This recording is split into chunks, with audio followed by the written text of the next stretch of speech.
And welcome back in. There is the view this morning from Regions Field. And I'm going to tell you, it's a little chilly for baseball. You're going to want to stay inside on this Friday morning. Have some cocoa, have some coffee, some hot tea. Yeah, you're going to want to get something to get you warmed up before you head out the door. Thanks for being with us. It is 27 degrees at 412. Well, two former Five Points Chick-fil-A employees have been sentenced for their involvement in a conspiracy to defraud their former employer. Larry Black Jr. will spend 30 months in prison. He pleaded guilty to conspiracy to commit wire fraud and bank fraud back in September. Joshua Daniel Powell was given a sentence of 15 months. He pleaded guilty to conspiracy to commit fraud or wire fraud in June of 2021. In Montgomery, the zoo staff and guests are remembering the life of one of their favorite animals, Chester the chimpanzee.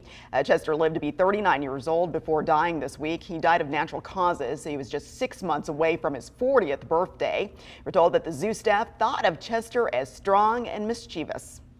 Well, here in Birmingham, applications are open for the 2022 Strong Her nominations. This is how the city honors women who are making positive strides for our community. Now, nominations can be sent to strongher@birminghamal.gov.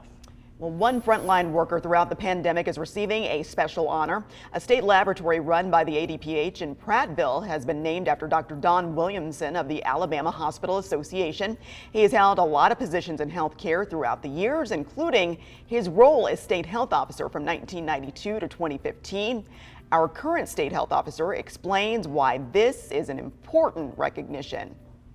It's a tremendous win for the families and children in Alabama, and we're very, very grateful for that.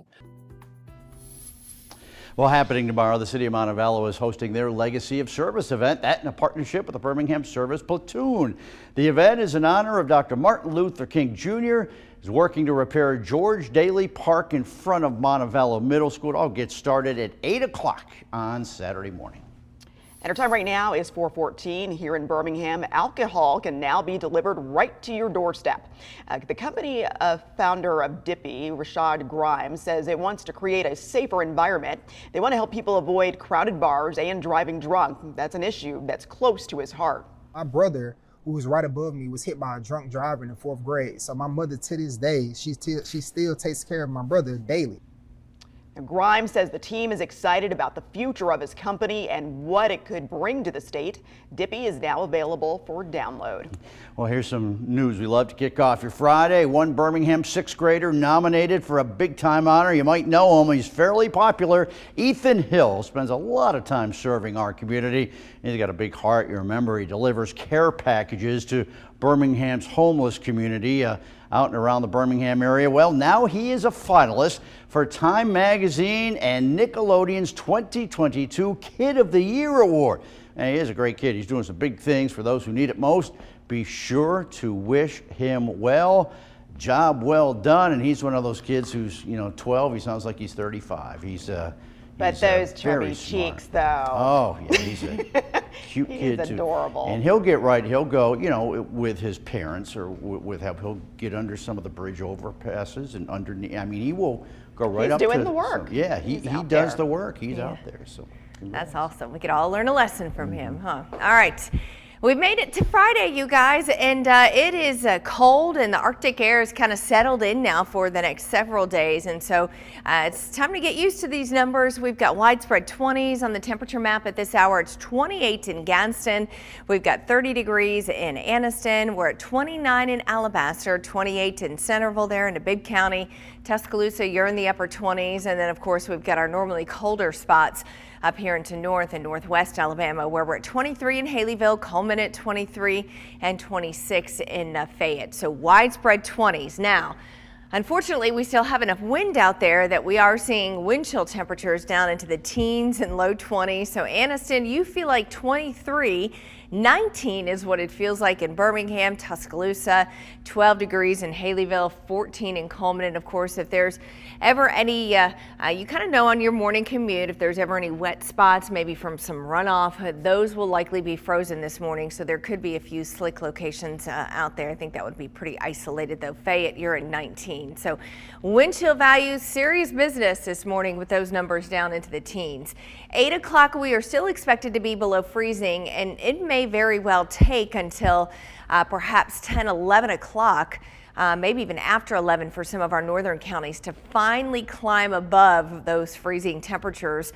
We're going to keep the wind and we're going to keep the clouds through much of the day. And so it looks like we'll only be in the upper 30s at 2 o'clock. And that's about going to be our high temperature for today. Eventually, we'll start to get rid of some of the clouds as we head into later on tonight and into the overnight period. But you can see close to the freezing mark once we get down to about 8 o'clock early this evening. The next few mornings, look at these temperatures. So Saturday morning, the winds will go calm, and so we're expecting temperatures to be even colder, 24 to start the day on Saturday. Look at Sunday, 22 degrees. We're still in the 20s on Monday morning. The good news is we'll get some sunshine back over the weekend, and so we'll start to see those temperatures climbing a little bit, some low 40s on Saturday, upper 40s Sunday. Some clouds moving back in on Monday, and so it looks like we'll deal with our next chance for some rain coming in by Monday night into Tuesday, and then we'll see another drop in our temperatures by the middle of the week. Back to you. All right, thanks, Steph. Gymnastics taking center stage on the Plains. We're going to have more on tonight's meet and the home debut of Suni Lee. For all of your sports news and weather updates, make sure you download our free WVTM 13 app. You can also find information about the COVID-19 pandemic. Here's WVTM 13's Ian Wrights with more. We're working to get answers to questions you may have about COVID-19. Here's the question today.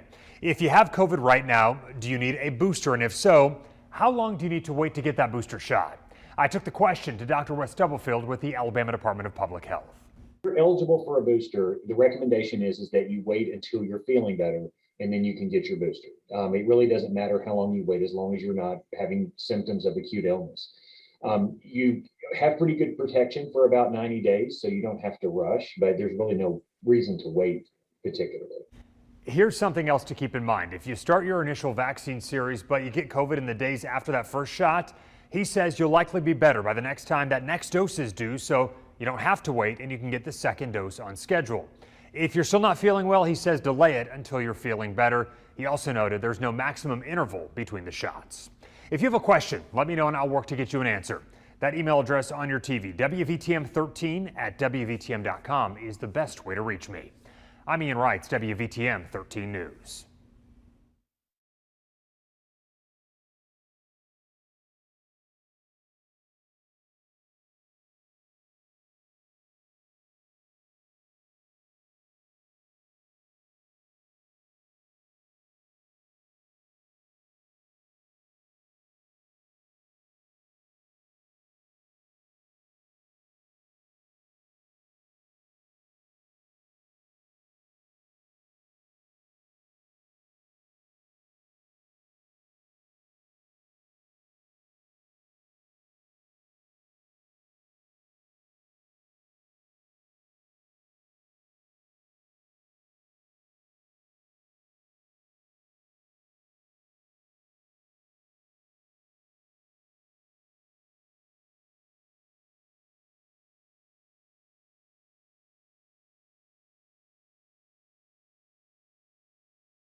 And welcome back in on this Friday morning, and it is a cold Friday morning that you are waking up to, so make sure to get a coat, a nice sweater, because it's below freezing actually there in the city of Gadsden. We've got 28 degrees at 422.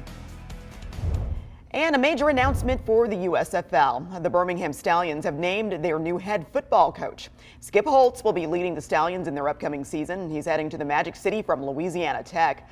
Holtz has been head coach there since 2013. Now, if his name sounds familiar, it might be because he's the son of the legendary coach Lou Holtz, known for his time at Notre Dame. Well, on the other football front, Legion FC Soccer announcing that they will be playing their upcoming season at Birmingham's Protective Stadium. We knew this was coming. They made it official. They're facing off against Major League Soccer club Atlanta United, in fact, on February 20th for a preseason friendly, i.e. exhibition. That team's regular season set to begin on March 13th. They're going to be taking on the Tampa Bay Rowdies again at Protective Stadium. And today, UMB Track and Field is competing in the Sanford Invitational. That's being held at the Birmingham Crossplex starting at 9. Coach Kurt Thomas says the team is working on improving each and every week. They've had a strong start to the season so far, and they hope to keep things going today. Well, may the force be with you and the Birmingham Squadron. That team's hosting their a Star Wars themed game tonight. Again, the first 1,000 guests will receive a free lightsaber. That all gets started this evening, 7 o'clock over at Legacy Arena. Over in Tiger territory, Auburn's gymnastics team is just hours away from their home opener. Tonight's meet is the home debut of Suni Lee against Iowa State at 7. The Tigers are looking to add to an already successful season, and they've won all 3 of their meets so far. And then next week, they host the Tide. You know, we need to get out there and see Suni Lee. Yeah, you know, that's a great opportunity. You know, that's world-class athlete. Yeah. We need to see her in action. It's must see. It's a bucket list thing. Yeah. And, you know, Auburn hosts Alabama next Friday. I mean, she can't level the playing. In other words, she can't give Auburn such a huge advantage. It's not like having your kids' flag football team staff and Cam Newton's the quarterback. I mean, it's not like, you know, but she'd certainly help your cause. I was going to say it's not. I mean, I was thinking it maybe it was. Okay. Well, I think that because they go so deep with different gymnasts, I mean, she can only do so much on the scoring, you know, even if she gets 9, 9, 5s and 10s. Well, I don't know. Rick Maybe Harley, gymnastics expert. That's right. Yes. He could be one of the judges, right? I don't know about that. All right, we've got 20s and 30s over much of central Alabama. Most of us are in the 20s with the exception of the southeastern corner of the state. 23 Coleman, 23 in Haleyville. You guys were at 27 in Birmingham, 28 in Tuscaloosa. It's best just to not go outside this morning if you don't have to, right? 19 in Birmingham, 15 in Coleman, 12 degrees. That is the wind chill temperature at this hour. 20 in Gadsden, 23 in Anniston. And really, we're not going to see a huge warm up during the day today. We're going to keep the clouds, we'll keep the wind. Eventually we'll climb above freezing, but it may take until 11 o'clock this morning for many of us to do that. And then actual high temperatures only climbing into the upper 30s for this afternoon. So it's going to be a very cold and breezy winter day, you guys.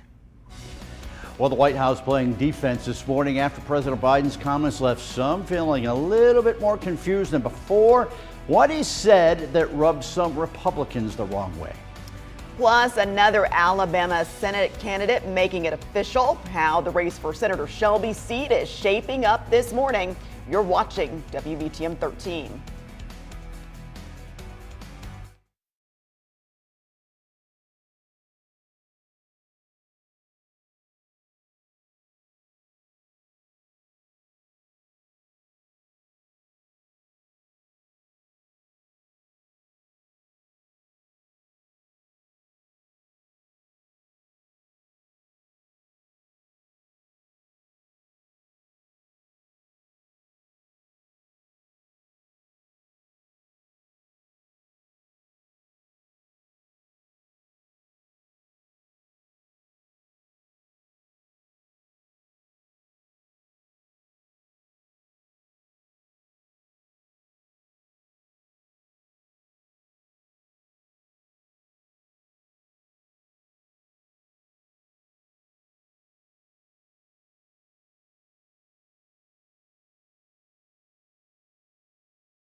You're watching WVTM 13 News. COVID cases inside classrooms shattering records, and this surge fueled by Central Alabama's districts. We're breaking down the data in just a bit. We welcome you into WVTM 13 News. You made it to Friday. Congratulations. Apparently we did too. I am Rick Carly. And I'm Carla Wade. We're also learning more about how COVID vaccines are impacting women who want to get pregnant, how they impact fertility levels in men and women. A major artery for downtown Birmingham set to shut down ahead of rush hour. What you need to know before you hit the road. And wherever you're heading this morning, you need to bundle up or else you're going to be feeling the cold, just like our friend Mr. Vulcan this morning high atop Red Mountain. Yeah, this is one of those days you get to pull out those coats in the back of the closet, the gloves, those sweaters, those boots that you don't get to wear a whole lot in the South. Yeah, absolutely. Yeah. Layer it up, right? We, excuse me, we will likely stay below freezing at least through 10 o'clock in the metro area and maybe even 11 o'clock or so for some of our northern counties. So it's going to be cold for quite some time today. We're going to keep the clouds and the wind going as well. 35 at 11 o'clock, 37 at 2. And then once the sun goes down, we'll drop close to that freezing mark pretty quickly. Widespread 20s though to start the day. Wind chill temperatures down into the teens for most of us. Feels like 19 degrees in the Birmingham metro area at the moment. Back to you. All right, thanks, Steph. Coming up on 431, another alarming spike of COVID-19 cases in Alabama classrooms. This week's data from the Department of Public Health shows more than 26,000 students and teachers contracted the virus this week. Now, that is a 63% increase since last week, and more than 10,000 of those cases were here in Central Alabama. In fact, 4 districts reported more than 1,000 cases, among them Jefferson, Shelby, Tuscaloosa County. Health officials warn the state's total may rise in the coming days as multiple districts did not report any cases this week, and that would include Homewood, Mountain Brook, and Aniana. Of course, these cases aren't just confined to the walls of the classroom. Students inadvertently bringing the virus onto school buses, which has really stretched some of the districts to their breaking point. WVTM 13 Sarah Killian joins us live from the Jefferson County Board of Education this morning. Sarah, how are some of these districts dealing with these losses of bus drivers? Well, Rick, I talked to Dr. Walter Gonsolin, the superintendent here in Jefferson County Schools. He says they're just trying to communicate with parents as much as possible if there are any changes. We had an email from one parent who said that she received an email from her daughter's school principal that said that they were running double, even triple bus routes because of a shortage of bus drivers. Some students were having to wait as long as 45 minutes for a bus to come pick them up. Dr. Gonsolin says that they're trying to inform parents the night before if there are any situations, but sometimes the short notice can't be helped. If there is a problem, the district is asking as many parents who can to take their children to school. In some cases, there is a wait time, and that's why we're asking everyone to be patient and let's work together, and we will try our very best to communicate beforehand. Dr. Gonsolin adds that they started the school year here in Jefferson County about 15 to 20 bus drivers short. So this COVID-19 surge they're seeing recently is only magnifying the shortage they already had of bus drivers. Live in Jefferson County, Sarah Killian, WVTM 13. Yeah, thanks, Sarah. Of course, these cases inside the classrooms have caused the state's positivity rate to climb even higher. Yeah, right now it's hovering above 45%, but the spread is even more rampant in some of Central Alabama's counties. 11 of them have a higher positivity rate than the state as a whole, with 6 seeing their rates at over 50%. Now, with thousands testing positive each day, Alabama hospitals fear they may soon break records of their own. We're now about 200 patients away from the totals that we saw during the Delta surge and less than 400 away from a record for the state. The state currently only has 80 ICU beds left. And there's some new data this morning on the COVID vaccine showing that it is safe for women who want to have babies. This Boston University study focused on 2,000 women that were trying to conceive a child. Those women reported that their fertility was not negatively impacted. However, researchers determined that men who contracted the virus did see a decrease in fertility for their 60 days after they were first infected. They suggest that this is due to the fever from the virus reducing sperm count. Well, the CDC has released some new data data suggesting Alabamians are among the least active in the nation. According to the agency, nearly a third of people from our state do not get the recommended 2.5 hours of moderate physical activity each week. It's about 30 minutes a day, and that is higher than the national average. Alabama is one of 7 states listed as the least active. The others are there on your screen in red. Time right now, 4:34, and Hoover Mayor Frank Brocato is setting his sights on the future. He delivered his 6th State of the City address, saying it's up to the city's residents to keep the momentum going. Now, his speech focused on several developmental projects that are set to start this year, including upgrades to city parks. But we're very close to opening about a 138-acre park along the Cahaba River, probably one of the largest municipal parks, particularly along the Cahaba River in the state. Now, other projects include a new entertainment district near Stadium Trace Village and a major overhaul of the River Chase Galleria. Mayor Brocato says the city is making progress with negotiations and a timeline has not been announced. The time just turned 4:35. Let's turn to the nation's capital, where the White House is doing some damage control. That is after President Biden caused confusion on a number of topics earlier this week. NBC's Bree Jackson has more on what Democrats are doing to rebound as midterm elections get closer. Well, let me start by first saying a few words about Russia and Ukraine. President Biden entering year 2 of his presidency, walking back statements made the last day of year 1. Let there be no doubt at all that if Putin makes this choice, Russia will pay a heavy price. The president sent shockwaves through Europe after appearing to suggest there's wiggle room with what Russia could get away with in Ukraine. It depends on what it does. It's one thing if it's a minor incursion. The White House playing defense Thursday, further clarifying the president's words while emphasizing actions he took to help Americans and fight off COVID. We have caught up dramatically. We've made incredible progress this year on building and now shipping out these tests. Republicans insist Democrats have done more harm than good. We look at the accomplishments. We got an economy that is damaged. We've got cities and streets that are dangerous. A new NBC News poll gives a glimpse of how the public perceives the president's performance, showing an overall approval rating of just 43%. 53% are unhappy with his handling of the pandemic. On the economy, 6 in 10 disapprove of the job the president is doing. When you go to the grocery stores, you find things 3 and 4 times higher than it used to be, but our paychecks are not 3 and 4 times higher. President Biden contends his Build Back Better plan would help address price increases. The legislation previously stalled in the Senate, but the president hopes breaking it up into smaller pieces revives it.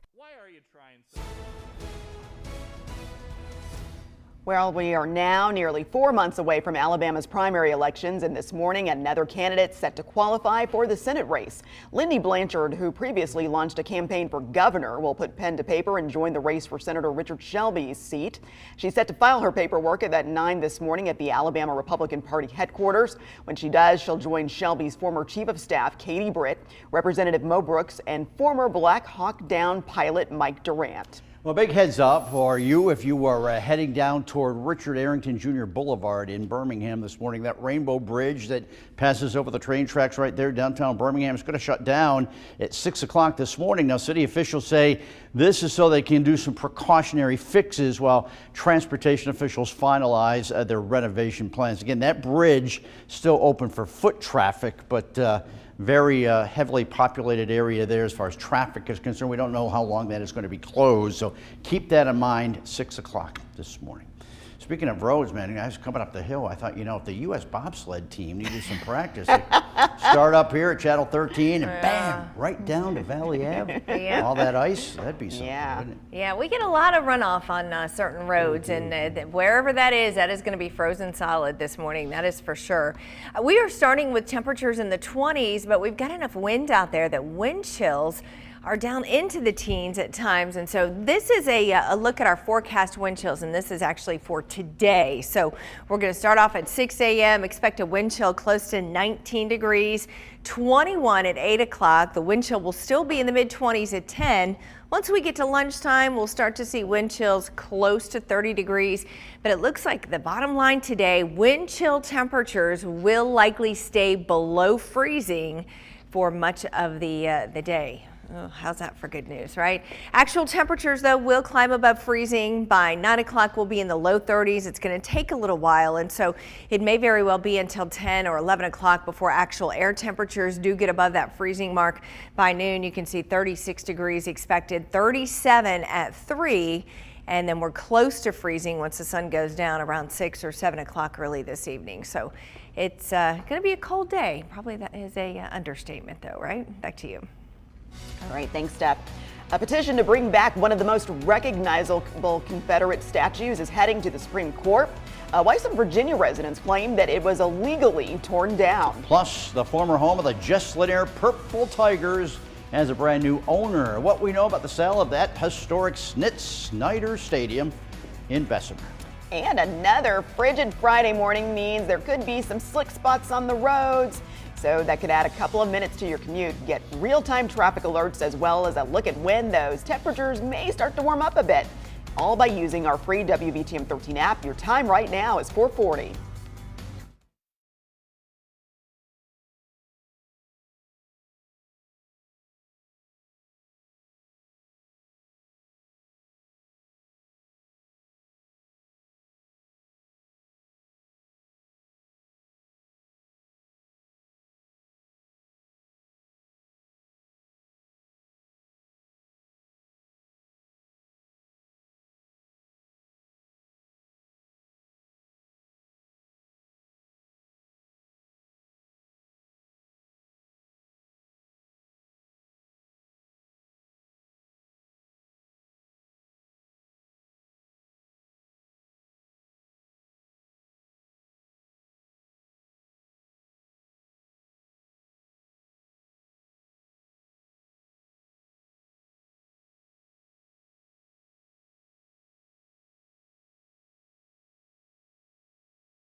Exclusive live radar, your 3-minute advantage, so you'll know first. This is WVTM 13 Live Doppler.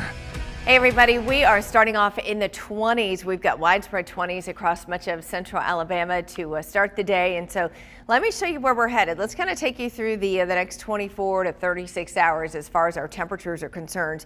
We've had a blast of Arctic air move in, and it's kind of settled in now for the next couple of days. And so this morning we will start off with widespread 20s. And again, this is not even factoring in the wind and the wind chill or the feels like temperatures. But notice once we get toward 10 o'clock, there's still going to be some spots in North Alabama that are below freezing. We're barely above freezing at 10 o'clock this morning, 33 at that hour, 35 in Anniston, 35 Talladega, 34 Tuscaloosa. And then once we get into this afternoon, we'll see high temperatures climbing into the upper 30s, mid to upper 30s in most spots. Once the sun goes down, it's not going to take very long to see temperatures drop again down to or below the freezing mark. And so by 7 o'clock this evening, you can see we're down into the upper 20s already, 28 in Coleman, 26 already at 7 o'clock this evening in Hamilton, 32 in Birmingham, maybe just a couple of degrees above freezing there in Anniston. And then we've got widespread teens and low 20s to start the day on Saturday. The wind will die down, and so we won't have much of a wind chill to deal with on Saturday morning, but with the winds going light and skies clearing out, that will allow temperatures to get even a little bit colder than what we're seeing this morning. 23 in Tuscaloosa to start the day. The good news is we'll get some sunshine in here tomorrow afternoon, and so that will allow us to warm up maybe 5 to 8 degrees by the afternoon hours. You can see 2 o'clock on Saturday, we're into the 40s. But really the next couple of mornings, we are expecting temperatures to be in the 20s. And that's where we're starting this morning. We're at 27 in Birmingham. We've got 28 in Gadsden, 30 in Anniston, 23 Coleman, Haleyville. The current wind chill is down into the teens rather in most spots. It's actually down to 12 degrees in Haleyville and in Coleman. Pretty dry weather expected through the weekend. The big story will be our temperatures and those horribly cold numbers the next several mornings, but a gradual warm up during the afternoons. Back to you. All right, thanks, Steph. Our time